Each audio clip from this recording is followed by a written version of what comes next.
നീ കടുപ്പം പിടിച്ചൊരു കക്ഷി രാഷ്ട്രീയം ചോദിക്കട്ടെ. അതായത് ചില മണ്ഡലങ്ങളിൽ ഇപ്പോൾ റാന്നി കോന്നി അതുപോലെ ചില മണ്ഡലങ്ങളിൽ ഇപ്പോൾ സാധാരണഗതിയിൽ BJP നേരിട്ട് മത്സരിക്കും എന്ന് വിചാരിച്ച ചില മണ്ഡലങ്ങളിൽ അവർ സീറ്റ് നിങ്ങൾക്ക് തന്നു, 2020 തന്നു. നിങ്ങളൊരു വിലപേശൽ നടത്തി വാങ്ങിയെടുത്താണോ അതോ NDA സഖ്യത്തിന് നിങ്ങളെ മത്സരിപ്പിക്കണം തോന്നിയാണോ വിജയസാധ്യത പരിഗണിച്ച്? ഇവിടെ നമ്മൾ കണ്ടു കോൺഗ്രസ്സിൽ ഈ സീറ്റ് വിഭജനവുമായിട്ട് കലാപമാണ് നടന്നത്. എലക്ഷൻ ഡിക്ലെയർ ചെയ്ത് കഴിഞ്ഞിട്ടും 4-5 ദിവസം കഴിഞ്ഞാണ് അവർ സീറ്റുകൾ പുറത്തുവിടാനായത്. അപ്പോൾ ഞങ്ങളെ സംബന്ധിച്ച് NDAയിൽ ഒരു വിധത്തിലും ഒരു സ്റ്റേജിലും ഒരു അപസ്വരം പോലും ഉണ്ടായിട്ടില്ല. ഞങ്ങൾ കൂട്ടായിട്ടെടുത്ത തീരുമാനമുണ്ടത് എല്ലാ സഖ്യകക്ഷികളും അവർക്ക് വിജയസാധ്യതയുള്ള സ്ഥാനാർത്ഥികൾ എവിടെയുണ്ടോ, ഏത് പാർട്ടി നിന്നാലാണ് അവിടെ കൂടുതൽ വിജയസാധ്യത, ഇത് മാത്രമായിരുന്നു ഞങ്ങളുടെ കൺസിഡറേഷൻ. ആ ഒരു കൺസിഡറേഷനിൽ വന്നു കഴിഞ്ഞപ്പോൾ ചില മണ്ഡലങ്ങൾ, ഇപ്പോൾ റാന്നി കഴിഞ്ഞ തവണ BDJS മത്സരിച്ച സീറ്റാണത്. അവർ പറഞ്ഞു ഞങ്ങൾക്ക് കോന്നിയാണ് വേണ്ടത്, കോന്നിയിലാണ് ഞങ്ങൾക്ക് കൂടുതൽ വിജയസാധ്യത.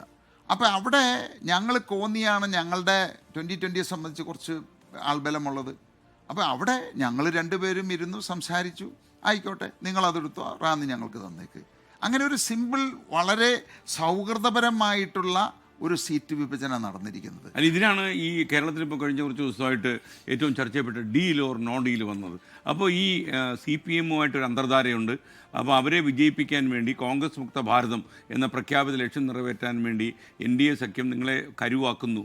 അങ്ങനെ CPM വിജയിച്ചു പോകും, അവർ 5 വർഷം കൂടെ ഭരിച്ചാൽ 2031 കേരളത്തിൽ NDA അധികാരത്തിൽ വരും, അല്ലെങ്കിൽ BJP അധികാരത്തിൽ വരും എന്ന രാഷ്ട്രീയ ഇക്വേഷന് വേണ്ടി നിങ്ങളെ പ്രേരിപ്പിക്കുന്നു എന്ന രീതിയിലുള്ള വിവാദം കുറച്ച് ദിവസമായിട്ട് നടന്ന് നിങ്ങൾ ശ്രദ്ധിച്ചിട്ടുണ്ടാവും. അപ്പോൾ ഈ നിങ്ങളാണെങ്കിൽ ഒരു CPM-ഉം അതുപോലെ കോൺഗ്രസുമായിട്ടൊരു ആജന്മ ശത്രുവിനെ പോലെ നടക്കുക, ഇത് തമ്മിൽ എൻ്റെ ദൃഷ്ടിയിൽ പൊരുത്തപ്പെടുന്നുമില്ല. ഇതിൻ്റെ കാരണം എന്താണെന്ന് വെച്ച് കഴിഞ്ഞാൽ, ഈ കോൺഗ്രസിനെ സംബന്ധിച്ച് ആദ്യം ഈ ആരോപണം കൊണ്ടുവന്ന കോൺഗ്രസ്സുകാരാണ് VD സതീശനും രമേശ് ചെന്നിത്തലയുമാണ്. അവർ മണിക്കൂറിന് ഇത് പറയാൻ തുടങ്ങി. കാരണം 2020യുടെ ശക്തി കേന്ദ്രം എന്ന് പറയുന്നത് എറണാകുളം ജില്ലയാണ്. 14 സീറ്റുകൾ, അതിൽ 9 സീറ്റുകളിൽ മത്സരിക്കുന്നത് 2020യാണ്. കഴിഞ്ഞ തവണ 8 മത്സരിച്ചു, ഈ തവണ 9 മത്സരിക്കുന്നു. അപ്പോൾ ഞങ്ങൾ NDA-യുമായിട്ട് ചേർന്ന് കഴിഞ്ഞപ്പോൾ ഈ എറണാകുളം കോൺഗ്രസിനെ കൈവിടും എന്നുള്ളൊരു വലിയൊരു ഭയം അവരിൽ വന്നു. ആ ഭയത്തിൽ നിന്നാണ് ഇവർ ഇങ്ങനെയുള്ള യാതൊരു അടിസ്ഥാനമില്ലാത്ത ആരോപണങ്ങൾ കൊണ്ടുവന്നത്. അല്ലെങ്കിൽ ഇവർ പറയണം, ഈ NDA-യുടെ ഏതെങ്കിലും നേതാക്കന്മാർ, രാജീവ് ചന്ദ്രശേഖർ അല്ലെങ്കിൽ സാബു ജേക്കബ് അല്ലെങ്കിൽ BJP-യിലെ ഏതെങ്കിലും നേതാക്കന്മാർ കമ്മ്യൂണിസ്റ്റ് പാർട്ടിയുടെ ഇന്ന നേതാവുമായിട്ട് കൂടിക്കണ്ടു, ഇന്നതാണ് സംസാരിച്ചിരിക്കുന്നത്, ഫോണിൽ സംസാരിച്ചിരിക്കുന്നു, ഒരു തെളിവുമില്ല, ഒരു ഡീലുമില്ല. ഇപ്പോൾ ഉദാഹരണം തൃപ്പൂണിത്തറ തന്നെ എടുക്കുക. തൃപ്പൂണിത്തറ ഞങ്ങൾ കോൺഗ്രസ് പറയുന്നത് എന്താണത്, കമ്മ്യൂണിസ്റ്റിനെ വിജയിപ്പിക്കാൻ. ഉണ്ണികൃഷ്ണനാണ് അവിടെ മത്സരിക്കുന്നത്. ഉണ്ണികൃഷ്ണൻ്റെ ബാക്ക്ഗ്രൗണ്ട് എല്ലാവർക്കും അറിയാമല്ലോ. അവർ ആരെങ്കിലും വിചാരിച്ചു കഴിഞ്ഞാൽ തൃപ്പൂണിത്തറക്കാർ വോട്ട് ചെയ്യുമോ ഉണ്ണികൃഷ്ണന്? അപ്പം വൈപ്പിനിൽ എന്താണ് പുള്ളി സംഭവിച്ചത് എന്ന് നമുക്കറിയാലോ. വൈപ്പിൽ വലിയ വിവാദം ഉണ്ടാക്കിയ ഒരു വ്യക്തിയാണത്. അല്ല, വൈപ്പിൽ നിന്നാൽ ആളുകൾ തല്ലി ഓടിക്കും എന്ന് കണ്ടതുകൊണ്ടാണ് ഇവിടെ വന്ന് തൃപ്പൂണിത്തറ കുടിയേറി പാർത്തത്.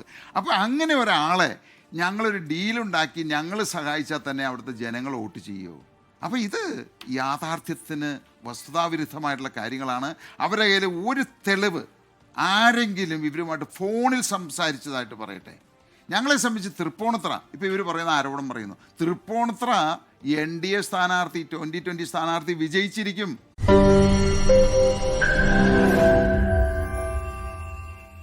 ലോകത്തെവിടെയായാലും ഏത് സമയത്തും 24 വാർത്തകളും ഓഗ്മെന്റഡ് റിയാലിറ്റി പാക്കേജുകളും എക്സ്പ്ലെയിനറുകളും വിശദമായി കാണാൻ ഞങ്ങളുടെ YouTube ചാനൽ നിങ്ങൾക്ക് സബ്സ്ക്രൈബ് ചെയ്യാം.